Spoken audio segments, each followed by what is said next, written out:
असली ताकत वो होती है जो दिखती नहीं, लेकिन सब कुछ बदल सकती है। डार्क साइकोलॉजी को समझना केवल एक सुरक्षा कवच नहीं है, यह एक ऐसा ज्ञान है जिसमें कई ऐसे सिद्धांत और विचार छिपे हैं जो आपकी निजी और पेशेवर जिंदगी में आपको आगे बढ़ा सकते हैं। कोई आपसे यह नहीं कह रहा कि आप एक साइकोपैथ बन जाएं, लेकिन जरा सोचिए, अगर आपको अपनी रोजमर्रा की जिंदगी में थोड़ी सी और ताकत मिल जाए तो।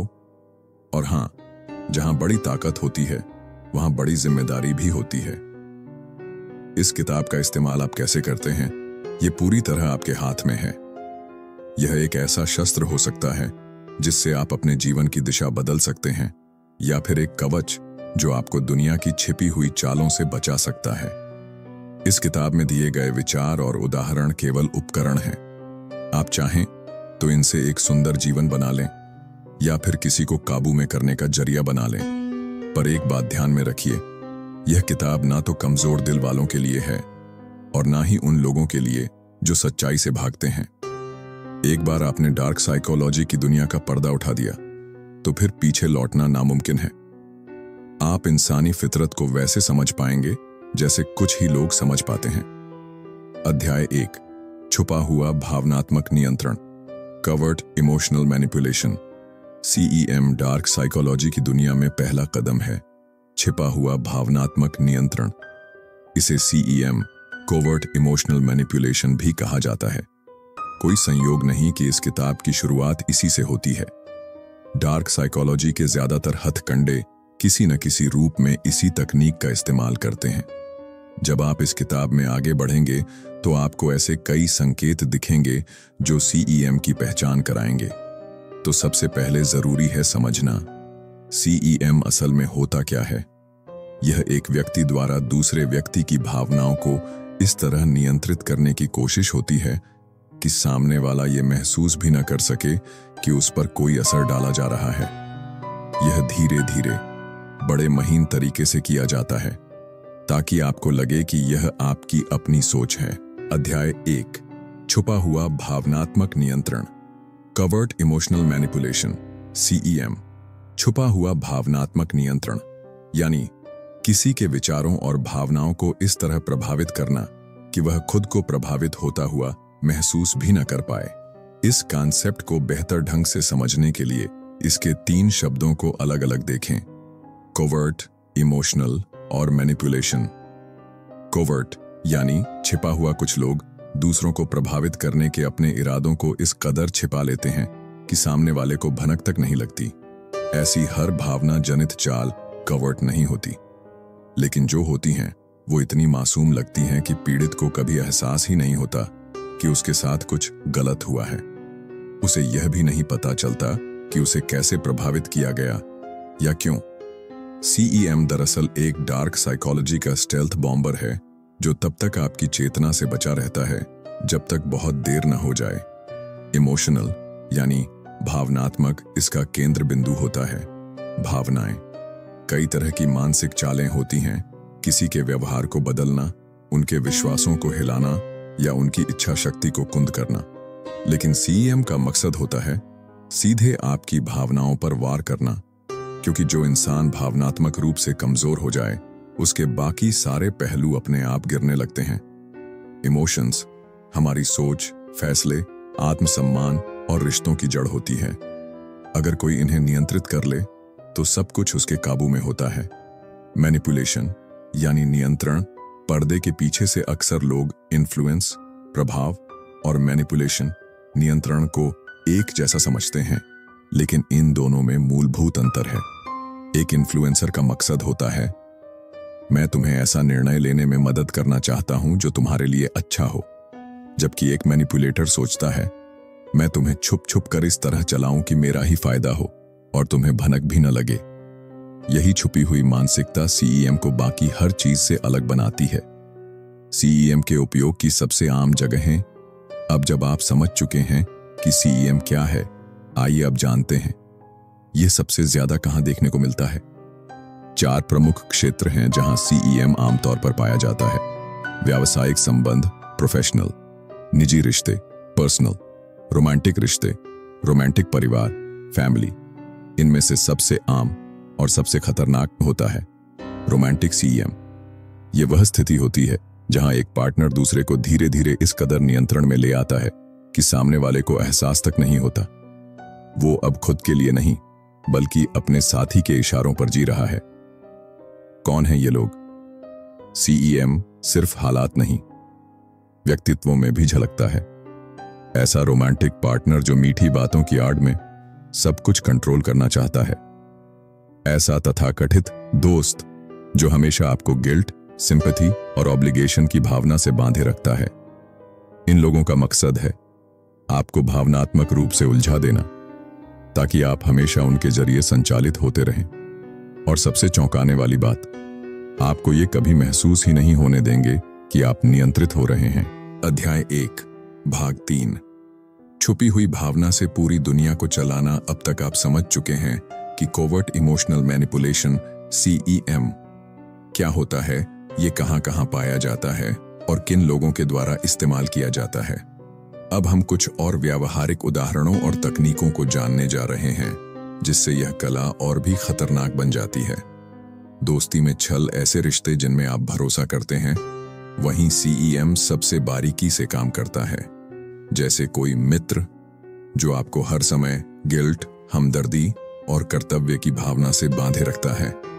आपको लगेगा कि आप अपनी मर्जी से मदद कर रहे हैं, लेकिन अंदर ही अंदर आप केवल एक जाल में फंसे हुए हैं। आप समझ भी नहीं पाएंगे कि आपको ऐसा क्यों लग रहा है या आप वही इंसान क्यों बनते जा रहे हैं जो सामने वाला चाहता है। दफ्तर की राजनीति में भावनाओं का खेल सीईएम का एक और प्रमुख मैदान है, प्रोफेशनल वर्ल्ड। कितने ही लोगों ने यह महसूस किया होगा कि उनके बॉस या सीनियर उन्हें अजीब सा गिल्ट, डर या कर्तव्य का एहसास कराते हैं। वो आदेश नहीं देते, लेकिन आप उन्हें ना भी नहीं कह पाते।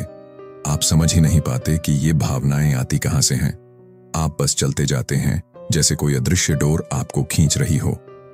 परिवार में सीईएम सबसे गहरी जड़। सीईएम का सबसे गहरा और खतरनाक रूप अक्सर परिवार में देखने को मिलता है। जब रिश्तों में पहले से ही लहू का रिश्ता, कर्तव्य और त्याग जुड़ा हो, तो वहां एक कुशल मनोवैज्ञानिक बहुत गहराई तक पकड़ बना सकता है। परिवारों में तो लोग पहले से ही एक दूसरे की मदद करने को तैयार रहते हैं, और जब इस भावना के साथ सीईएम जुड़ जाए तो एक बेहद आसान और आज्ञाकारी शिकार तैयार हो जाता है। कैसे ये नियंत्रक इतनी ताकत हासिल करते हैं? अब सवाल उठता है, ये लोग ऐसा कैसे करते हैं? तो चलिए अब हम जानते हैं उनकी पहली बड़ी चाल। अध्याय 2 प्यार के नाम पर जाल, लव बॉम्बिंग। लव बॉम्बिंग एक ऐसी तकनीक है जिसे भावनात्मक नियंत्रण के खेल में अक्सर पहले कदम के रूप में इस्तेमाल किया जाता है। क्या है लव बॉम्बिंग? शुरुआत में शिकार को अत्यधिक प्यार, तारीफ, देखभाल और सकारात्मकता से इस कदर घेर लिया जाता है कि वो झुकने लगता है। उसे लगता है कोई तो है जो मुझे समझता है, चाहता है, मेरी परवाह करता है। यह सुनने में बहुत अच्छा लगता है और इसी में छिपी है इसकी खतरनाकियत। ऐसा करने का मकसद, इस रणनीति के पीछे मकसद है विश्वास जीतना, जुड़ाव बनाना और आत्मसमर्पण करवा लेना। एक बार जब शिकार को ऐसा लगने लगता है कि यह व्यक्ति उसका सच में भला चाहने वाला है, तो वह उसकी हर बात मानने लगता है बिना सोचे समझे। मैनिपुलेशन की कारीगरी लव बॉम्बिंग इतना साफ सुथरा होता है कि देखने वाला भी कहेगा, अरे इसमें गलत क्या है, वो तो बहुत अच्छा इंसान है। लेकिन सच्चाई यह है कि जिसे आप प्यार समझ रहे हैं वह दरअसल जाल है, और यह जाल हर व्यक्ति के हिसाब से तैयार किया जाता है। कोई अकेला है तो उसे ज्यादा सहानुभूति दी जाएगी, कोई जमीन से जुड़ा और सतर्क है तो उसके लिए छोटी छोटी तारीफों, हल्की सहायता और मीठे बोलों का इस्तेमाल किया जाएगा। अनुभव से तराशे हुए शिकारी जो लोग वर्षों से सीईएम का इस्तेमाल करते आ रहे हैं, उन्हें यह बात अच्छी तरह मालूम होती है कि किस स्थिति में किस तकनीक का कितना इस्तेमाल करना है। किसी पर तारीफें काम करती हैं, किसी पर उपहार, किसी पर सहानुभूति। हर व्यक्ति की भावनात्मक संरचना समझकर उसके अनुसार लव बॉम्बिंग की मात्रा और शैली तय की जाती है। अध्याय 1 का निष्कर्ष। कोवर्ट इमोशनल मैनिपुलेशन कोई सीधा हमला नहीं है। यह धीमा जहर है जो सबसे पहले आपकी भावनाओं में उतरता है, फिर आपकी सोच और आखिर में आपके निर्णयों को अपने काबू में कर लेता है। अब तक आपने जाना सीईएम क्या है, यह कहां-कहां काम करता है, इसके शिकार कौन बनते हैं और लव बॉम्बिंग जैसी रणनीति इसका पहला हथियार कैसे बनती है। अगले अध्याय में हम जानेंगे अन्य सीईएम तकनीकों के बारे में, जैसे गैसलाइटिंग, गिल्ट ट्रिपिंग और ट्रायंगुलेशन, जो आपकी भावनाओं को तोड़ते हैं, आपको अपने आप पर शक करना सिखाते हैं और फिर आपको किसी और का बनाकर छोड़ते हैं। अध्याय 2, छिपे हुए नियंत्रण के हथियार। लव बॉम्बिंग के बाद क्या होता है? पिछले अध्याय में आपने जाना कि लव बॉम्बिंग एक तरह का पहला प्रहार होता है, लेकिन असली नियंत्रण वहां से शुरू होता है जहां ज्यादा प्यार देना बंद किया जाता है। एक कुशल मानसिक शिकारी ठीक उसी तरह काम करता है जैसे कोई अनुभवी डॉक्टर, हर तकनीक की सही मात्रा, सही समय पर, ताकि शिकार को असर भी हो और वह समझ भी न पाए।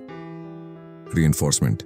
नियंत्रण का अगला स्तर रीइंफोर्समेंट यानी सुदृढ़ीकरण एक ऐसा हथियार है जो लव बॉम्बिंग के बाद आता है। इसका सीधा मतलब होता है, जब तुम मेरे मुताबिक व्यवहार करोगे तभी मैं तुम्हें वो प्यार और अपनापन दूंगा, और जब नहीं करोगे तो मैं तुम्हें भावनात्मक रूप से ठुकरा दूंगा। 1. पॉजिटिव रीइंफोर्समेंट, शर्तों वाला प्यार। लव बॉम्बिंग के बाद अगला चरण होता है पॉजिटिव रीइंफोर्समेंट। अब मैनिपुलेटर अनकंडीशनल पॉजिटिविटी नहीं दिखाता, उल्टा वो प्यार, तारीफ, अपनापन तभी देता है जब शिकार उसकी किसी मनचाही बात को मानता है। उदाहरण के लिए, अगर मैनिपुलेटर चाहता है कि आप दिन में बार बार उसे कॉल करें, तो वह तभी खुश होगा, तभी अच्छा बर्ताव करेगा जब आप उसे कॉल करें। बाकी समय वह चुप, ठंडा या उदासीन बना रहेगा। शिकार को यह पता नहीं चलता कि उसके व्यवहार को एक इनाम की लालच में ढाला जा रहा है।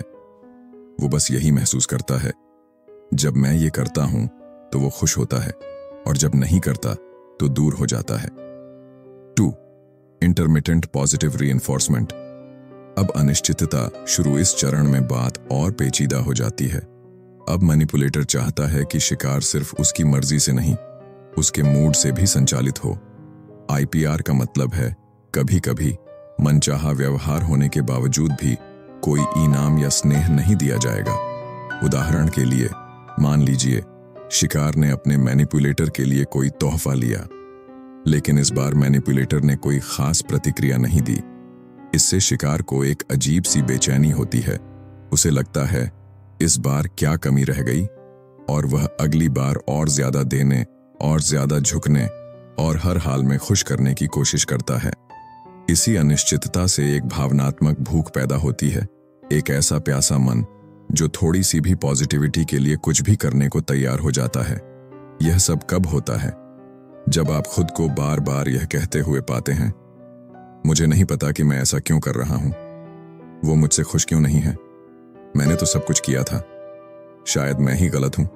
तो समझ लीजिए आप सीईएम के शिकंजे में फंस चुके हैं। अगला हथियार रियलिटी डिनायल, सच्चाई को झुठलाने की कला। अब हम आते हैं सीईएम की सबसे खौफनाक तकनीकों में से एक पर, रियलिटी डिनायल, यानी किसी की हकीकत को उसके सामने ही नकारना। क्या है रियलिटी डिनायल? ये वह स्थिति है जहां मैनिपुलेटर आपको इस हद तक भ्रमित कर देता है कि आपको अपने ही दिमाग, अपनी सोच और अपनी समझ पर शक होने लगता है। आपको लगता है कि शायद आप पागल हो रहे हैं, पर यह पागलपन किसी मानसिक बीमारी से नहीं, बल्कि बड़े ही चुपचाप, सधे हुए और मासूम दिखने वाले जाल से आता है। मैनिपुलेटर आपको धीरे धीरे अपने ही सच से काट देता है और आपको उसी चीज पर भरोसा करवाता है जो उसने घड़ी है। धीरे धीरे गिरती मानसिक दीवारें। रियलिटी डिनायल एक झटका नहीं होता, बल्कि एक धीमा जहर होता है। कोई कुशल मैनिपुलेटर कभी भी सीधे आपकी समझदारी पर वार नहीं करता। वह धीरे धीरे आपके आत्मविश्वास को, आपकी धारणा को और आपकी स्मृति को चुन चुन कर मिटाता है। ऐसा तो कभी नहीं हुआ था, तुम्हें गलत याद है, तुम बहुत ज्यादा सोचते हो, तुम बहुत संवेदनशील हो, हर बात दिल पे क्यों लेते हो। इस तरह की बातें बार बार धीरे धीरे आपकी आत्म छवि को तोड़ने लगती हैं, जब तक कि आपको यकीन न हो जाए कि शायद वाकई में सब मेरी ही गलती है। अगले भाग में हम रियलिटी डिनायल की और भी चालाक तकनीकों को जानेंगे, जैसे गैसलाइटिंग, ट्रायंगुलेशन और कैसे एक मैनिपुलेटर आपके दोस्तों, परिवार और खुद आपसे आपको काट देता है। अध्याय 2 जारी, मानसिकता को दरकाने की कला, रियलिटी डिनायल। पिछले हिस्से में आपने जाना कि कैसे एक मैनिपुलेटर धीरे धीरे किसी की सोच और सच्चाई पर भरोसा तोड़ने की तैयारी करता है। अब हम देखेंगे कि यह प्रक्रिया असल में कैसे शुरू होती है और क्यों इतनी खतरनाक होती है। स्मृति पर पहला वार सबसे पहले एक शिकारी किसी इंसान की याददाश्त और समझ पर भरोसा कमजोर करने से शुरू करता है। वो जानबूझकर ऐसे हालात बनाता है जहां शिकार को लगे, क्या मेरी याददाश्त ठीक नहीं? छोटी छोटी घटनाओं में इतनी शंका पैदा करता है कि अंत में शिकार को उसी की कही बात सच्ची लगने लगे। यही छोटी छोटी दरारें हैं जिनसे पूरी मानसिकता धीरे धीरे चटकने लगती है। दोहरी चाल इस रणनीति के 2 मकसद होते हैं। एक, सबसे पहले शिकार का अपने दिमाग पर भरोसा कम करना। 2, दूसरा, वही भरोसा धीरे धीरे मैनिपुलेटर पर डालना।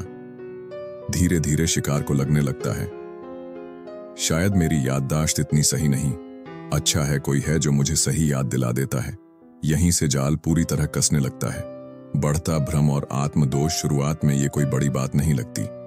मैनिपुलेटर हमेशा ऐसा पेश आता है जैसे उसकी याददाश्त बस थोड़ी बेहतर हो, पर समय के साथ यह छोटी छोटी घटनाएं बड़ी होती जाती हैं। फिर एक दिन शिकार खुद को यह कहते हुए पाता है, मुझे कुछ भी ठीक से याद नहीं, मैं तो कुछ भी ठीक से नहीं कर सकता।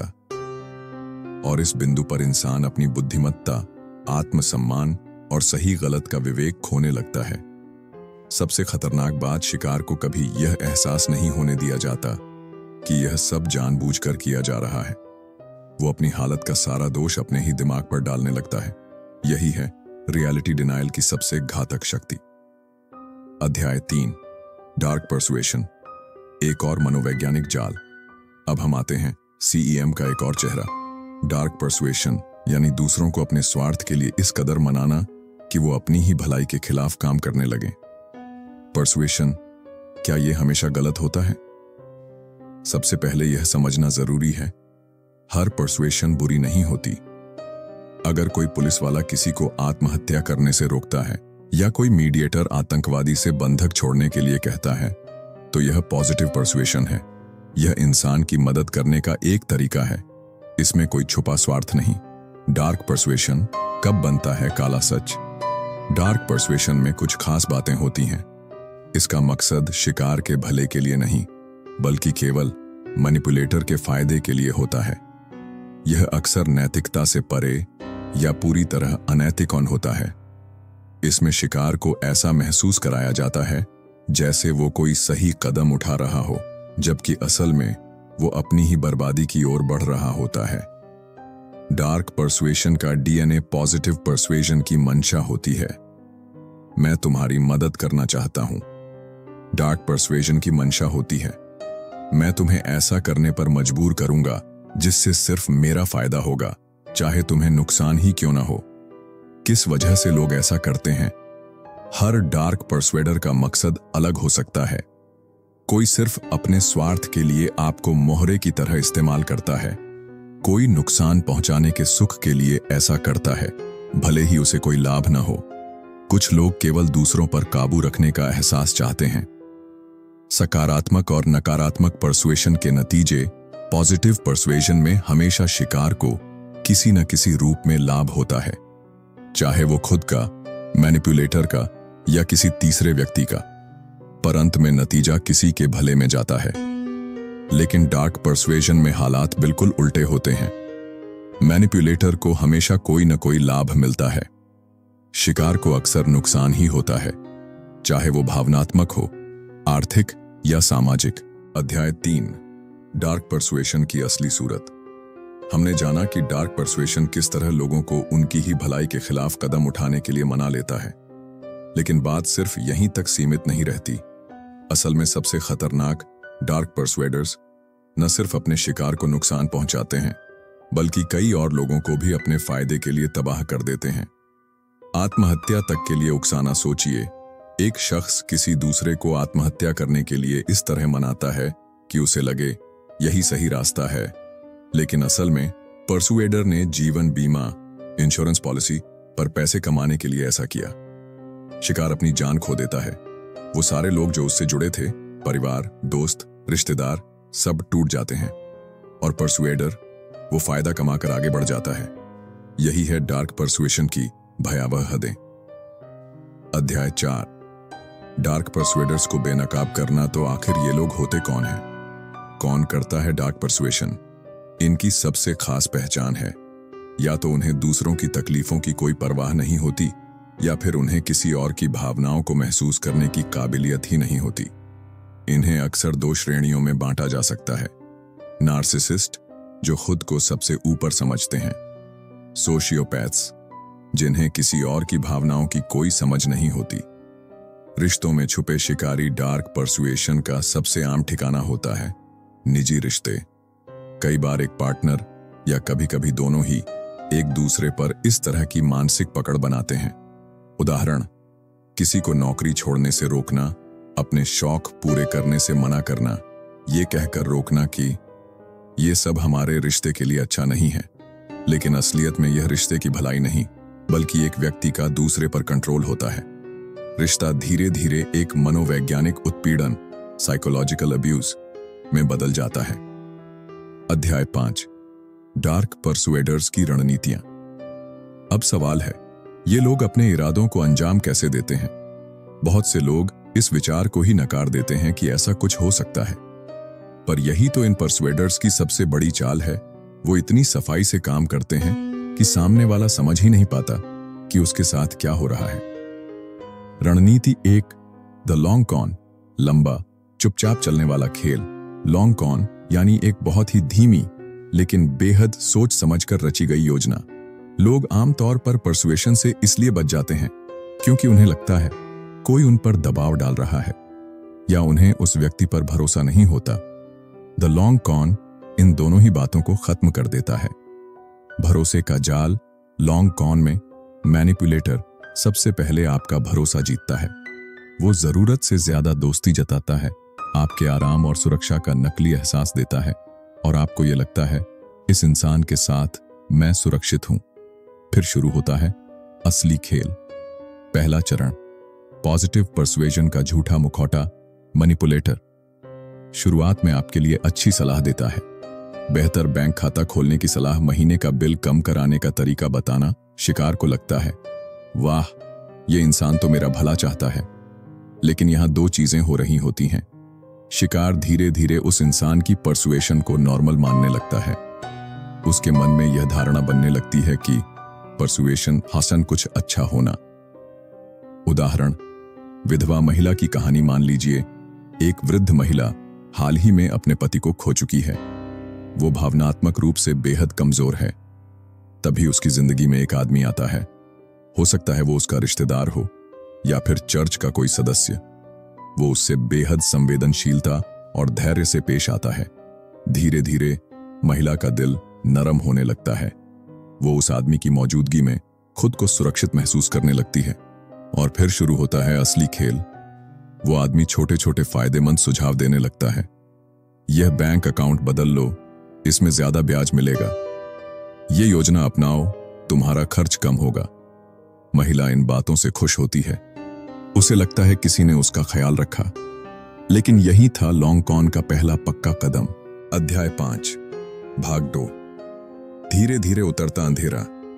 ग्रेजुअलिटी का खेल। बुजुर्ग महिला अब उस आदमी पर पूरा भरोसा कर बैठती है। उसकी सलाहों ने अब तक उसे छोटे छोटे फायदे दिए हैं। अब वह कहता है, कुछ पैसे मुझे दो, मैं तुम्हारे लिए निवेश करूंगा। महिला भरोसे में आकर हामी भर देती है, लेकिन अंदर ही अंदर उस आदमी का मकसद सिर्फ एक है, हर चीज हथिया लेना। और अगर वो वाकई चालाक है तो महिला को यही लगेगा कि उसने तो मेरी मदद करने की कोशिश की थी, किस्मत ही खराब थी। यही है डार्क परसुएशन की गहराई। डार्क परसुएशन एक सीढ़ी। जब हम सुनते हैं कि कोई आत्महत्या कर बैठा या किसी को हत्या के लिए मना लिया गया तो हम चौंक जाते हैं, सोचते हैं कोई ऐसा कैसे कर सकता है। पर असल में डार्क परसुएशन कभी भी एकदम से नहीं होता। ये एक सीढ़ी की तरह होता है। हर कदम छोटा लगता है, लेकिन धीरे धीरे आप नीचे उतरते जाते हैं और जब तक होश आता है वापसी का रास्ता बंद हो चुका होता है। असल जिंदगी में ग्रेजुअल मैनिपुलेशन मान लीजिए। कोई साइकोपैथ अपराधी है, वो चाहता है कि लोग उसके लिए अपराध करें। शुरुआत में वो कभी नहीं कहेगा जाओ किसी की हत्या करो। वो शायद बस यही बोलेगा, ये चीज छुपा दो, ये छोटा सा काम कर दो। धीरे धीरे अपराधों की गंभीरता बढ़ती जाती है और शिकार को लगने लगता है कि वो बहुत आगे बढ़ चुका है। लौटने के लिए मैनिपुलेटर अब उसे ब्लैकमेल कर सकता है।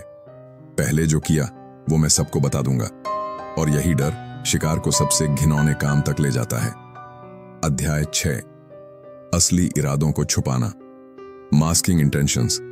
डार्क पर्सुएशन का सबसे बड़ा हथियार होता है इरादों को छुपा लेना।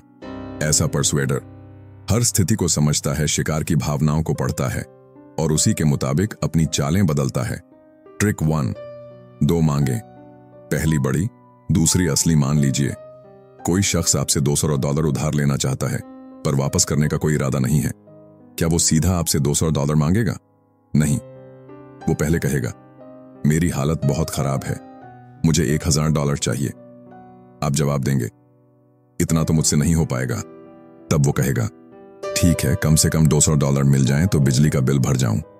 अब आप गिल्ट और दया के चलते $200 दे देंगे जो उसका असली लक्ष्य था और आपको लगेगा मैंने तो मदद कर दी। असल में आप एक बड़ी पर्सुएशन ट्रिक का हिस्सा बन चुके थे। Trick 2, reverse psychology. जब ना ही हां बन जाए, कुछ लोग होते हैं जिनकी फितरत उल्टी होती है। उन्हें कुछ कहो और वो उसका उल्टा ही करेंगे। इन्हें कहते हैं बूमरैंग टाइप लोग। डार्क पर्सुएडर को जब ऐसा कोई शिकार मिलता है तो वो इस कमजोरी को ताकत बना लेता है। उदाहरण, मान लीजिए एक पर्सुएडर को पता है कि उसकी दोस्त एक ऐसे लड़के की ओर झुकी है जो उसे चोट पहुंचाएगा। वो जानता है कि लड़की उल्टी सोचती है, तो वो उसे जानबूझकर एक अच्छे लड़के की तरफ धकेलता है ताकि लड़की जानबूझकर गलत लड़के को चुने। उसने उसे बिना बोले गलत रास्ते पर पहुंचा दिया। अध्याय 7, लीडिंग क्वेश्चंस।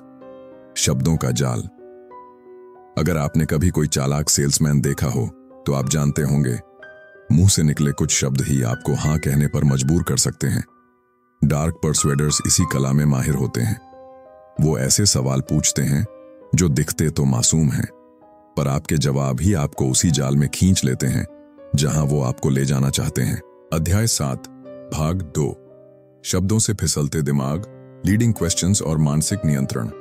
डार्क पर्सुएडर्स के हथियारों में सबसे खतरनाक हथियारों में से एक है लीडिंग क्वेश्चन, यानी ऐसा सवाल जिससे आपका जवाब पहले से तय कर लिया गया हो। उदाहरण, पर्सुएडर पूछता है तो तुम्हारे हिसाब से वो लोग कितने बुरे हैं? अब आप सोचिए, सवाल में पहले ही यह मान लिया गया है कि वो लोग बुरे हैं। फर्क सिर्फ इतना है कि कितने बुरे हैं। जबकि एक सामान्य सवाल होता, तुम उन लोगों के बारे में क्या सोचते हो?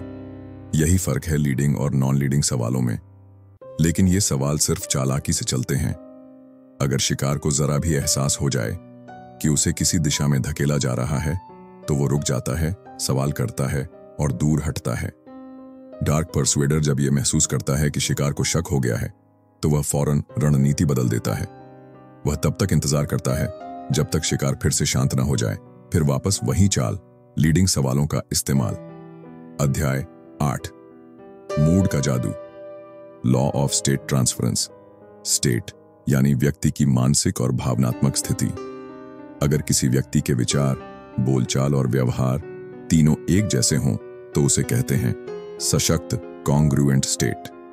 लॉ ऑफ स्टेट ट्रांसफरेंस कहता है जिसके पास स्थिति पर नियंत्रण होता है वो अपना मानसिक भाव दूसरे पर ट्रांसफर कर सकता है, और डार्क पर्सुएडर इसका पूरा फायदा उठाते हैं। तकनीक, पहले मैच करो फिर मोड़ो पहले। पर्सुएडर खुद को उस हालत में ले जाता है जहां शिकार है। अगर शिकार उदास है और धीरे बोल रहा है तो पर्सुएडर भी वैसा ही करता है। इससे होता है गहरा सबकॉन्शियस कनेक्शन। फिर पर्सुएडर धीरे धीरे अपनी स्टेट बदलता है, आवाज थोड़ी तेज करता है, भाव थोड़े पॉजिटिव करता है, देखता है कि क्या शिकार भी उसी के साथ साथ बदल रहा है। अगर शिकार बदलने लगता है यानी हुक पॉइंट आ गया है, अब परसुएडर शिकार को उस मूड में ले जाता है जो उसके लक्ष्य के लिए फायदेमंद हो।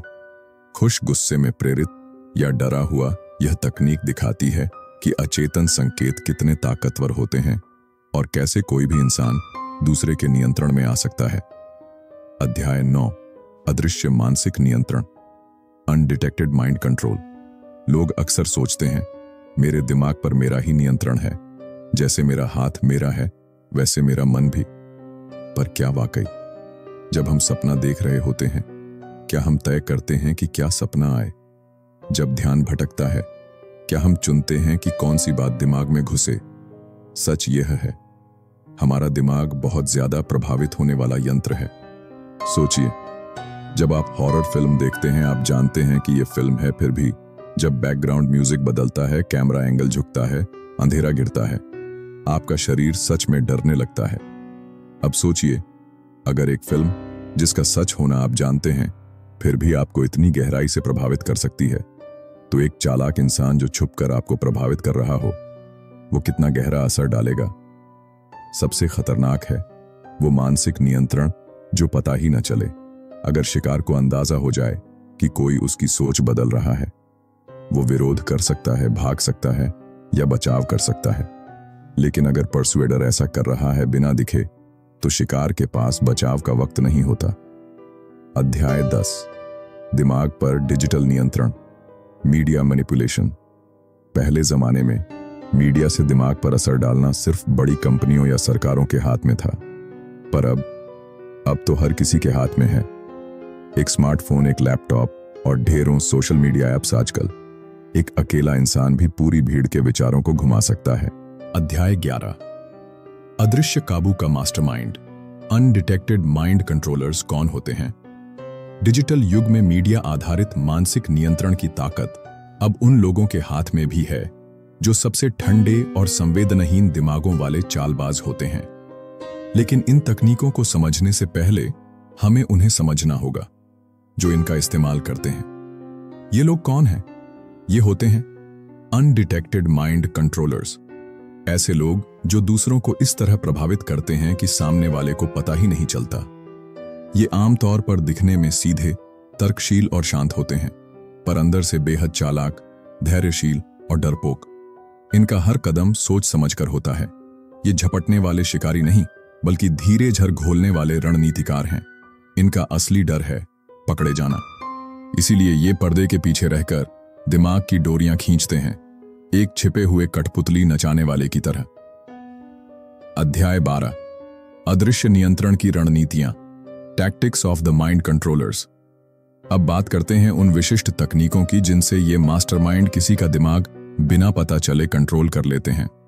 हम इन तकनीकों को 2 हिस्सों में समझेंगे। इंटरपर्सनल टेक्निक्स, व्यक्ति से व्यक्ति के बीच के हथकंडे, मीडिया टेक्निक्स, बड़े पैमाने पर प्रभाव के तरीके। पहला सिद्धांत, जरूरतमंदों को ढूंढना सबसे पहली और अहम रणनीति है। ऐसे लोगों को ढूंढना जिन्हें किसी चीज की जरूरत हो। ये जरूरत प्यास लगने जैसी छोटी हो सकती है, या प्यार, अपनापन और स्वीकृति जैसी गहरी, भावनात्मक। ज्यादा जरूरत, एक ज्यादा असर। कैसे काम करता है दिमाग? मान लीजिए कोई किसी भीड़ में किसी खास व्यक्ति को ढूंढ रहा है, तो उसका दिमाग बाकी सभी को फिल्टर कर देता है और सिर्फ उस पर ध्यान केंद्रित करता है जो उसका लक्ष्य है। दिमाग ऐसा ही है। अगर उसे किसी चीज की जरूरत है तो वो बिना जाने ही उस दिशा में खींचने लगता है। प्रयोग, सबलिमिनल इन्फ्लुएंस का सच। एक प्रयोग में 2 समूहों को एक फिल्म दिखाई गई जिसमें छुपा हुआ इमेज था आइस्ड टी का। एक समूह को प्यास लगी थी, दूसरे को नहीं। जब बाद में उन्हें ड्रिंक्स चुनने को कहा गया तो प्यासे लोगों ने बहुत ज्यादा संख्या में आइस्ड टी ही चुना। इससे यह साबित होता है कि जिसे किसी चीज की गहरी जरूरत होती है, वो किसी भी सुझाव को ज्यादा आसानी से स्वीकार करता है। व्यक्तिगत स्तर पर यह कैसे काम करता है? मान लीजिए किसी का अभी अभी ब्रेकअप हुआ है, तो उनके मन में एक गहरी इच्छा होगी किसी का साथ पाने की। अब मन का कंट्रोलर उन्हें यह महसूस कराएगा कि मैं ही तुम्हारा सहारा हूं, जबकि सच में वो व्यक्ति उनका सबसे बड़ा नुकसान बन सकता है। आम जरूरतें जिनका शिकार बनाया जाता है, आर्थिक सुरक्षा, किसी समूह का हिस्सा बनने की इच्छा, भावनात्मक या शारीरिक साथ, इन सभी जरूरतों को एक माहिर परसुएडर अपने एजेंडे के लिए इस्तेमाल कर सकता है। शारीरिक या आर्थिक शोषण के लिए, किसी कल्ट या चरमपंथी विचारधारा में फंसाने के लिए, या सिर्फ अपनी क्रूर संतुष्टि के लिए। अध्याय 13, विकल्प सीमित करना, रिस्ट्रिक्टिंग चॉइस। ये एक बेहद चुपचाप चलने वाली चाल है, शब्दों के जरिए किया गया दिमागी जाल।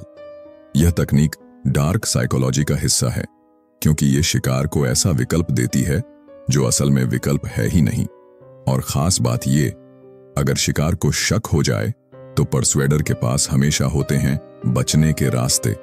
जैसे, मैंने जबरदस्ती थोड़ी किया, तुमने खुद ही तो चुना था, तुम्हें और भी ऑप्शन थे। पर हकीकत में सारे विकल्प एक ही दिशा में ले जाते हैं जो परसुएडर चाहता है। अध्याय 14, विकल्प की आजादी या भ्रम, इल्यूजन ऑफ कंट्रोल। जब हाँ ही एकमात्र जवाब होता है, दिमाग पर नियंत्रण का असली मतलब है किसी इंसान से उसके फैसले की आजादी छीन लेना, पर ऐसा इस अंदाज में करना कि उसे लगे जैसे वो खुद अपनी मर्जी से फैसला कर रहा है। इसे मनोविज्ञान में कहा जाता है इल्यूजन ऑफ चॉइस या चॉइस क्लोज टेक्निक, जो सेल्स की दुनिया में बेहद मशहूर है। उदाहरण से समझिए, डेट पर चलने का आमंत्रण। मान लीजिए एक आदमी एक महिला को डेट पर बुलाना चाहता है।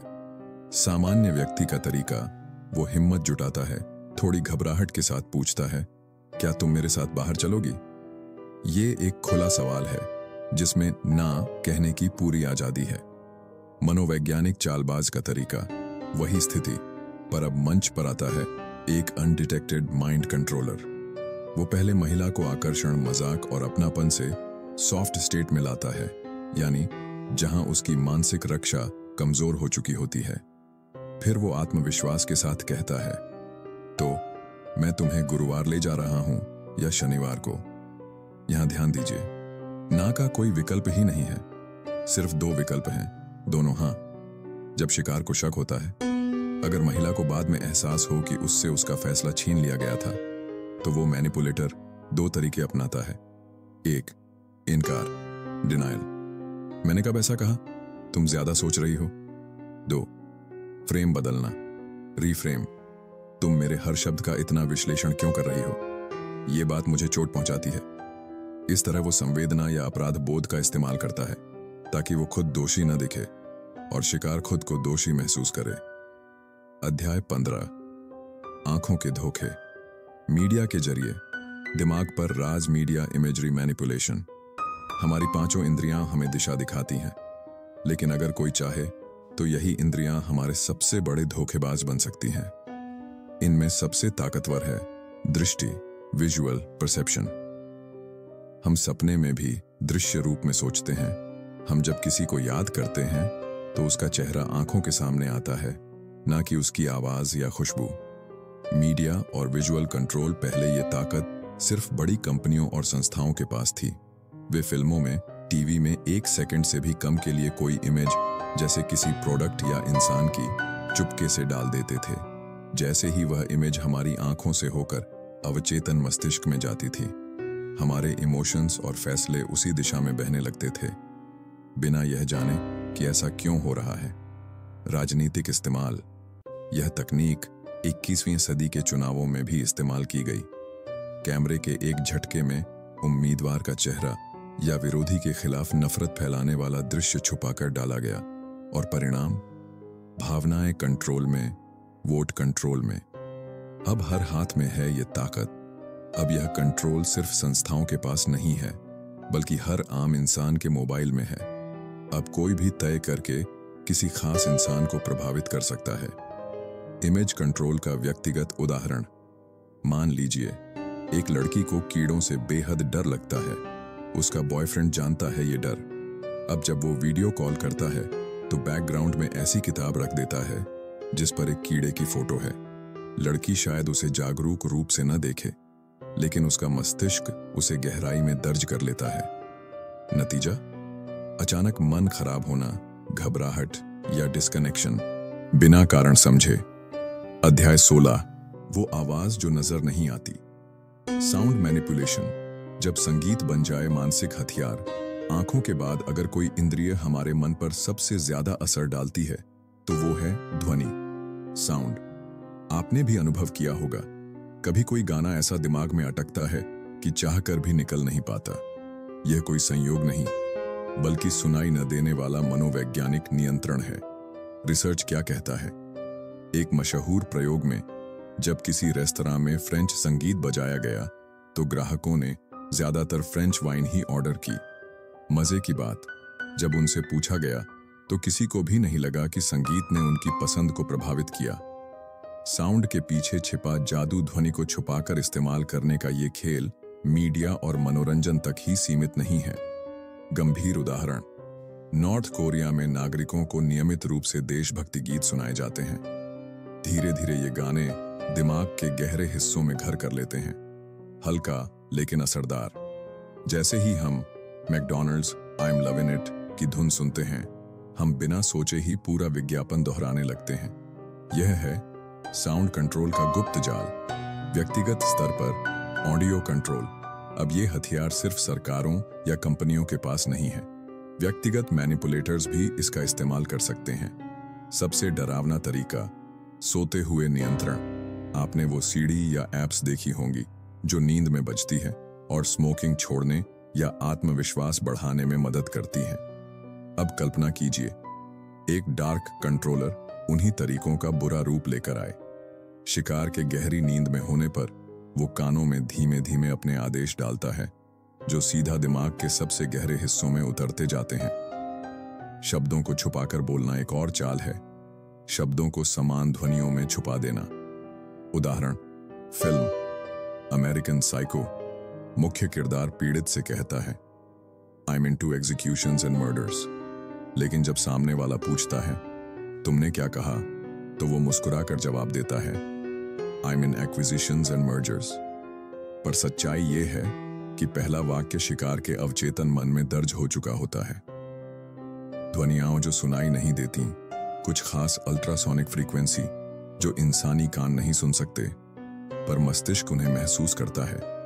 इनसे एक व्यक्ति को अचानक घबराहट, डर या बेचैनी महसूस हो सकती है, बिना जाने कि ऐसा क्यों हो रहा है।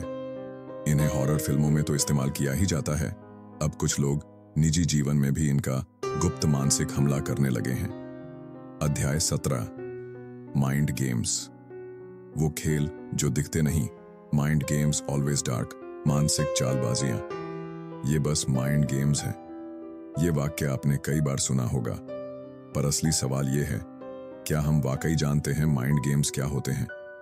मनोवैज्ञानिक भ्रम। बहुत लोग कह देते हैं, मैं डिप्रेशन में हूं, बिना यह समझे कि डिप्रेशन का असली मतलब क्या है।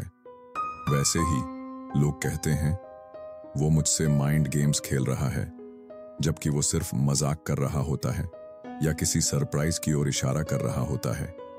डार्क माइंड गेम्स का असली रूप। डार्क साइकोलॉजी में माइंड गेम्स का मतलब है ऐसे मानसिक हमले जो शिकार के हौसले, समझ और मानसिक स्थिरता को तोड़ने के लिए रचे जाते हैं। ये कोई मजाक नहीं होते, ना ही ये प्यार या दोस्ती में किए जाने वाले खेल होते हैं, बल्कि ये होते हैं जानबूझकर खेले गए मानसिक शतरंज के चालें, जहां एक ही मकसद होता है, शिकार को भ्रमित करना, थकाना और अंततः उसे तोड़ देना। अध्याय 18, माइंड गेम्स। जब किसी की सोच बन जाए, खिलौना साइकोलॉजिकल मैनिपुलेशन फॉर प्लेजर। जब खेल नहीं, साजिश होती है।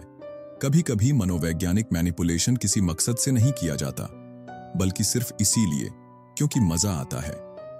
जी हां, कुछ लोग शिकार के मन से खेलने में उतना ही आनंद पाते हैं जितना कोई बच्चा नए खिलौने को समझने में। मकसद नहीं, मजा है। ऐसे माइंड गेम्स में मैनिपुलेटर को नतीजों की परवाह नहीं होती। उसे सिर्फ इस बात से मतलब होता है कि उसका खेल सफल रहा या नहीं। वो शिकार को उकसाता है, उसके व्यवहार को टेस्ट करता है, उसकी सोच और भावनाओं की गहराई को खंगालता है। मैंने कुछ गलत किया क्या? यही सबसे खतरनाक बात होती है। शिकार को समझ ही नहीं आता कि उसके साथ क्या हो रहा है, क्योंकि ये खेल इतने छुपे और धीमे तरीके से खेले जाते हैं कि शिकार को लगता है शायद मुझ में ही कोई कमी है। छुपा मकसद, नियंत्रण। कुछ माइंड गेम्स का मकसद ये भी होता है कि शिकार को किसी एक दिशा में सोचने या महसूस करने पर मजबूर किया जाए, बिना ये जताए कि कोई उस पर असर डाल रहा है। इस तरह शिकार को लगता है कि वो खुद सोच रहा है, जबकि असल में वो सिर्फ एक चाल में फंसा होता है। टेस्टिंग द सिस्टम, इंसान नहीं, एक मशीन। कुछ लोग माइंड गेम्स को मनोरंजन का जरिया मानते हैं। वो सोचते हैं कि चलो देखते हैं इस इंसान को कैसे तोड़ा जा सकता है। इस मानसिकता में कोई सहानुभूति नहीं होती, कोई नैतिकता नहीं होती। ये लोग शिकार को एक सिस्टम या पजल मानते हैं, जिसे बस हल करना है, तोड़ा मरोड़ा जाना है। कितना खतरनाक हो सकता है ये खेल। कुछ शिकार ऐसे माइंड गेम्स के कारण अवसाद में चले जाते हैं, यहां तक कि आत्महत्या तक कर लेते हैं। और मैनिपुलेटर, वो सिर्फ देखता है और मुस्कुराता है, जैसे कि कोई वीडियो गेम जीत लिया हो। सीखा हुआ बर्ताव, लेकिन उतना ही जहरीला। कभी कभी ये माइंड गेम्स किसी जानबूझकर की गई साजिश नहीं होते, बल्कि सिर्फ एक सीखा हुआ व्यवहार होते हैं। मैनिपुलेटर ने बचपन से देखा उसके आसपास लोग ऐसे ही खेल खेलते रहे, तो उसे यही सामान्य लगने लगा।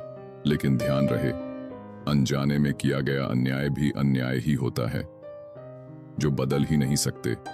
सबसे खतरनाक होते हैं वे लोग जो ये गेम इतने स्वाभाविक रूप से खेलते हैं कि उन्हें लगता ही नहीं कि कुछ गलत है।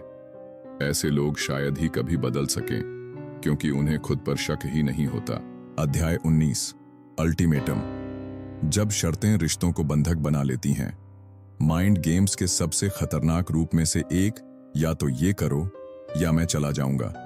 क्या आपने कभी किसी से ये सुना है, अगर तुमने स्मोकिंग नहीं छोड़ी तो मैं तुम्हें छोड़ दूंगा, या फिर अगर वजन कम नहीं किया तो मैं किसी और के पास चला जाऊंगा। ऐसे जुमले अल्टीमेटम होते हैं, जो दिखते हैं सलाह की तरह, लेकिन असल में एक धमकी छुपाए होते हैं।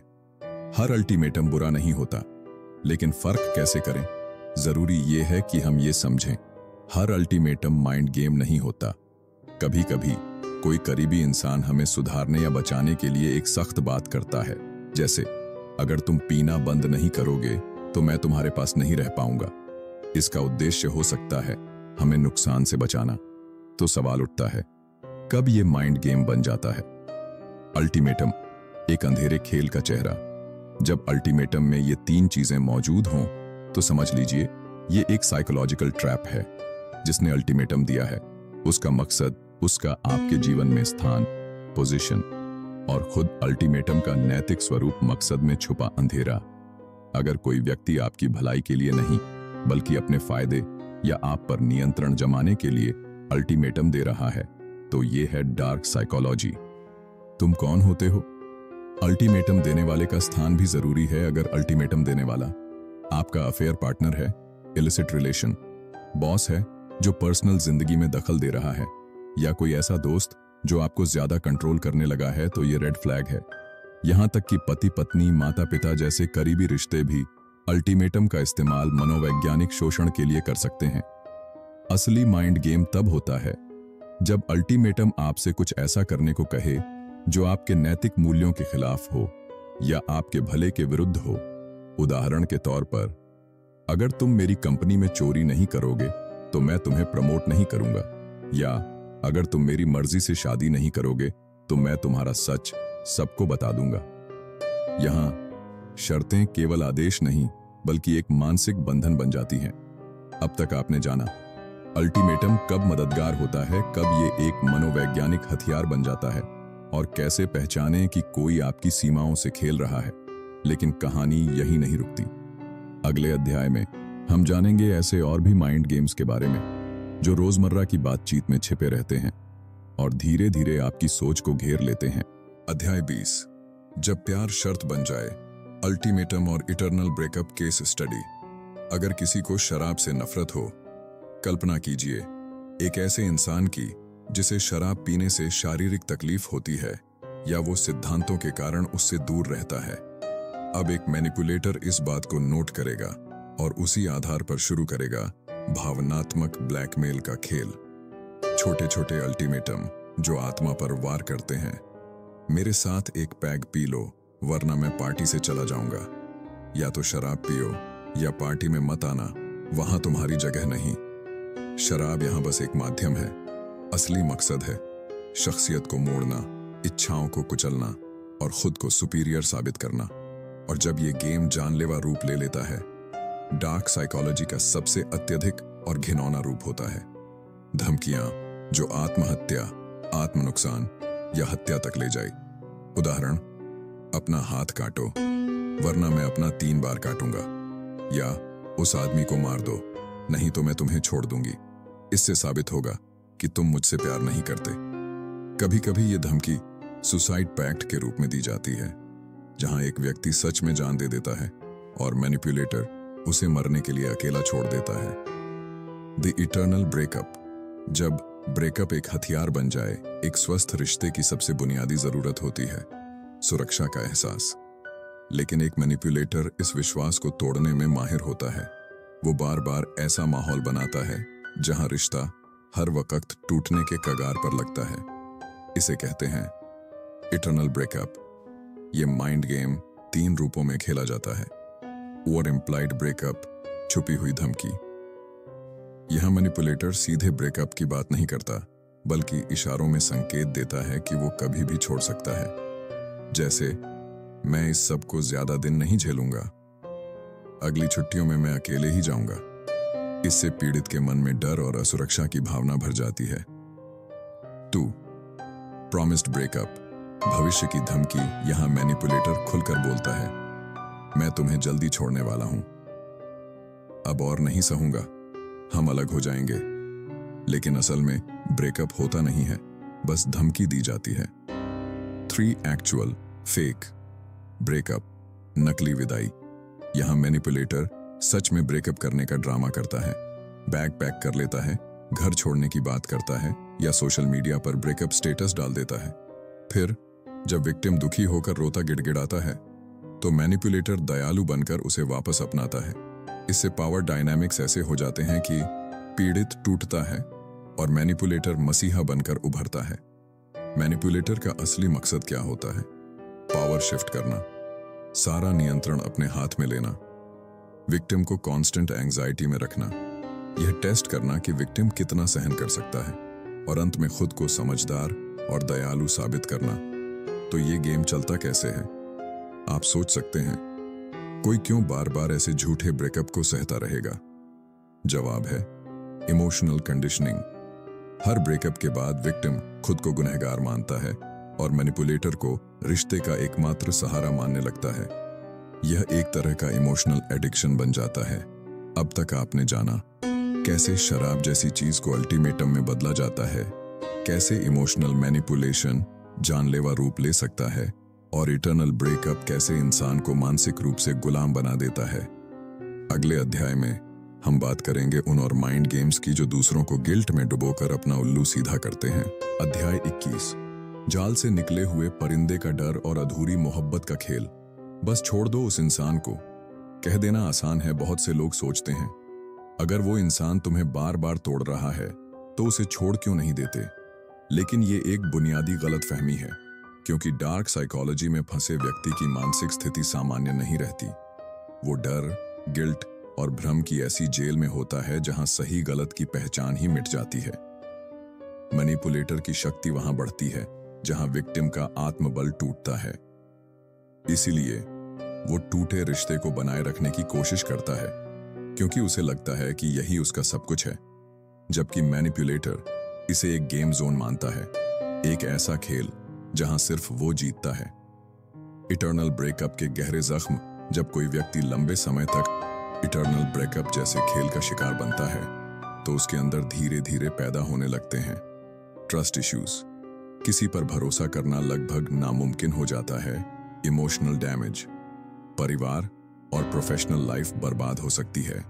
सेल्फ वर्थ कोलैप्स, खुद को कमतर और बेकार महसूस करना, यही है मैनिपुलेटर का मकसद, पूरी तरह से किसी की आत्मा को कुचल देना।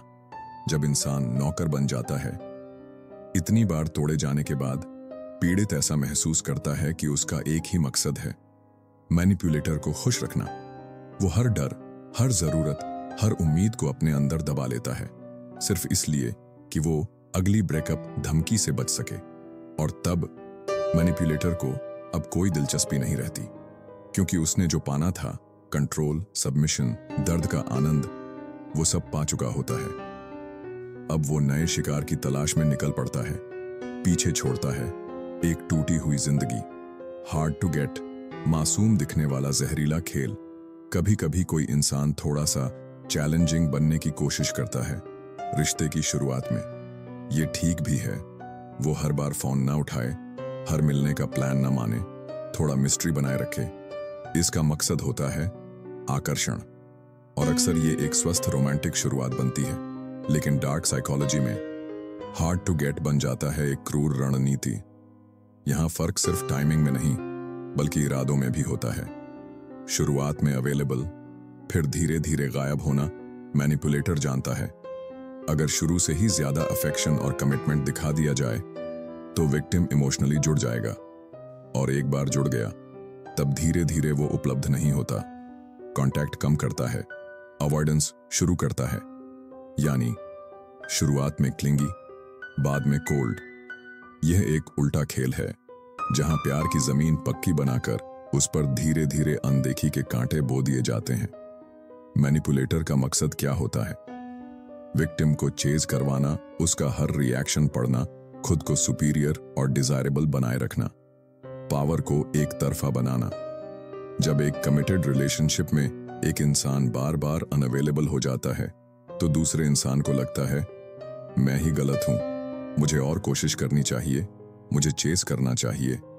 और इसी तरह मैनिपुलेटर फिर से बन जाता है खेल का राजा।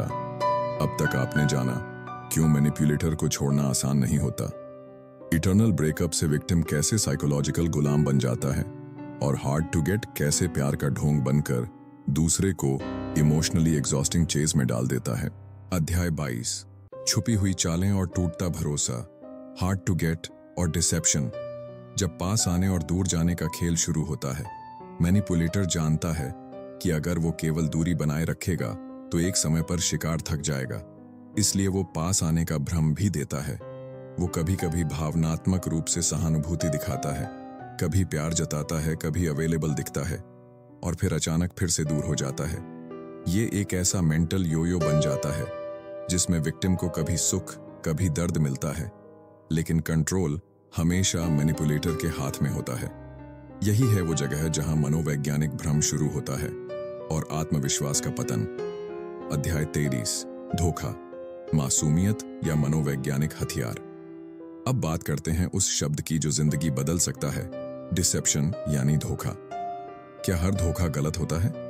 बहुत लोग मानते हैं कि झूठ बोलना और धोखा देना एक ही बात है, लेकिन सच्चाई थोड़ी अलग है। झूठ बोलना धोखे का सिर्फ एक रूप है।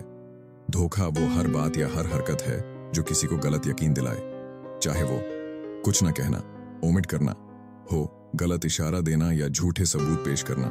ये सब डिसेप्शन है। हर धोखा डार्क नहीं होता।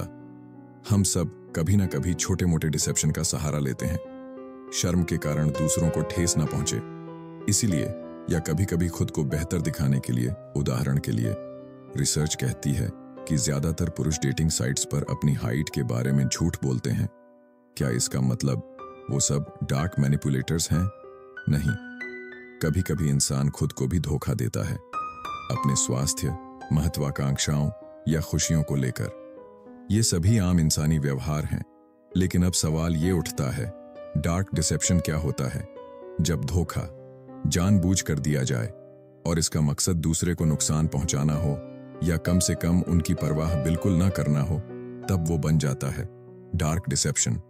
ये वो स्थिति होती है जहां सच्चाई किसी काम की नहीं लगती। मैनिपुलेटर सोचता है, सच अगर मेरे काम का नहीं है तो मैं उसे बदल दूंगा, छुपा दूंगा या ऐसा झूठ गढ़ूंगा जो मेरे मकसद को पूरा करे। The deception spectrum. धोखे का पैमाना लोग अक्सर मानते हैं कि अगर धोखा बड़ा है तभी खतरनाक है, छोटा धोखा तो कोई बात नहीं। यही सबसे बड़ा भ्रम है। मैनिपुलेटर अक्सर शुरुआत करता है छोटे छोटे झूठों से, विक्टिम को परखने के लिए, उसकी गलिबिलिटी, भोलापन मापने के लिए, और धीरे धीरे कंडीशनिंग शुरू होती है। छोटे झूठ, बड़ी तबाही। छोटे झूठ का असर कई बार बड़े झूठ से भी ज्यादा गहरा होता है। क्यों? क्योंकि विक्टिम सोचता है ये तो छोटी बात है, शायद मैं ही ज्यादा सोच रहा हूं।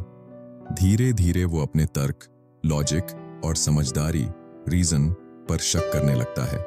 और जब एक इंसान को अपने ही सोचने के तरीके पर भरोसा ना रहे, तो वो मैनिपुलेटर के लिए एक खुले मैदान जैसा हो जाता है, जहां कुछ भी किया जा सकता है।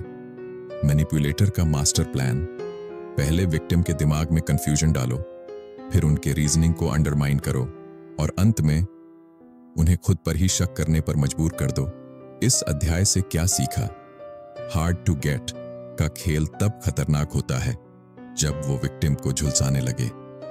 हर डिसेप्शन गलत नहीं होता, लेकिन इरादा अगर हानिकारक हो तो सबसे छोटा डिसेप्शन भी डार्क साइकोलॉजी का हथियार बन जाता है। छोटे छोटे झूठ धीरे धीरे विक्टिम को ऐसा बना सकते हैं जो खुद के जजमेंट पर भी भरोसा ना कर सके।